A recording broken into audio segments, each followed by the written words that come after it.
and I didn't want to get up in the morning. And I didn't know what was wrong, but I found out later on I was depressed, like genuinely chemically depressed, and I wanted to die. And I wanted something or someone to kill me. Wow. And I love my family too much to have killed myself, but that's how dark things got. Wow. And my anxiety started looping around. I lost my courage and everything scared me.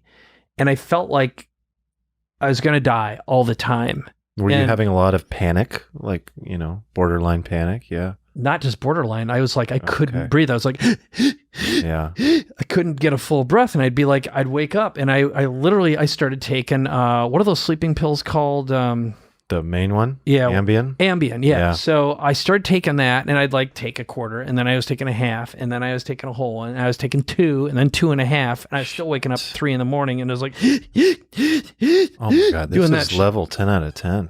Yeah. It sucked big time. And I didn't know what was going on. Here's the shitty part was on the surface, it's like, okay, Mike's successful. He has money. He's got a beautiful wife. He's got the son. He's got a place on the beach. He's got all this shit, right? And I feel like a loser.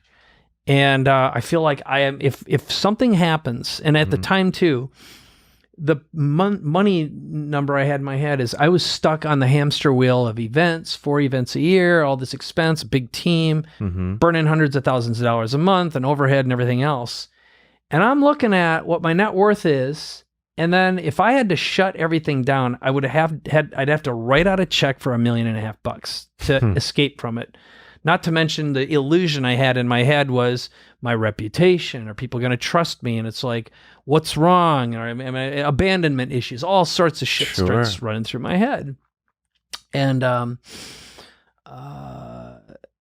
the only thing I knew how to do at that time was try to get some help. And I started talking to a psychiatrist. And I knew I had to get off the freaking Ambien for sure, because that shit makes you nuts.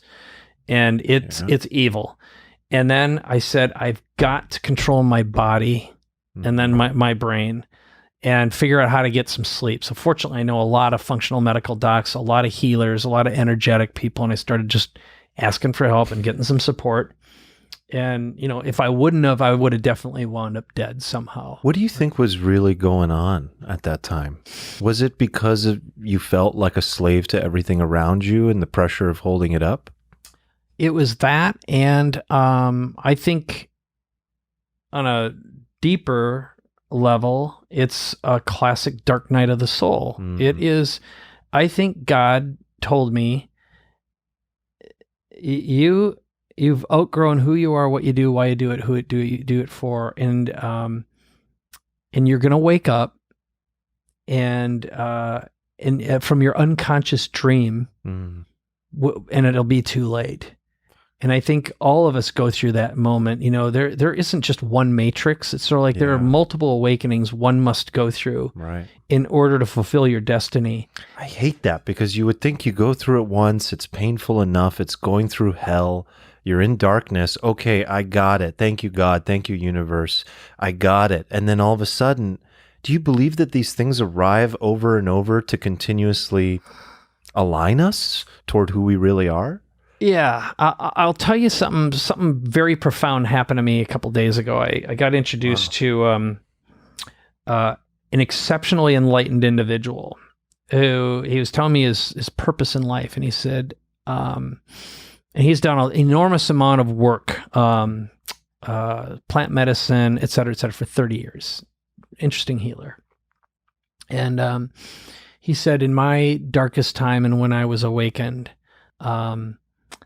he described, he didn't say this, but this is my interpretation. So I'm going to overlay my projected interpretation on top of this. But he said, I had this moment, became completely one with the universe, and I saw the fractals, right? So a fractal universe is when you see that the microcosm is the macrocosm, the inside is the outside, the smallest particles are what we live in, and it's just this endless hologram. And that he said there are people on the planet who are giants. They're influencers. They've got massive potential, and they're seeking and trying to find what their true purpose is. And they know that what they're doing right now isn't that. So something's tapping them on the shoulder and the head all the time. He said, my job is to awaken the giants and to show them what they are and what they're meant to be, and give them that peace and that opening. And I started crying. I lost it when I was listening to this. I was like, holy shit, man, did that resonate with me? I'm in whatever you're selling. And, and so I believe, if I get ultra freaking woo-woo on you, I think we are living in an unprecedented time of the Great Awakening, when the spiritual world and the physical world are separating or colliding, and we are those who are awake coexist in the physical and the spiritual world simultaneously.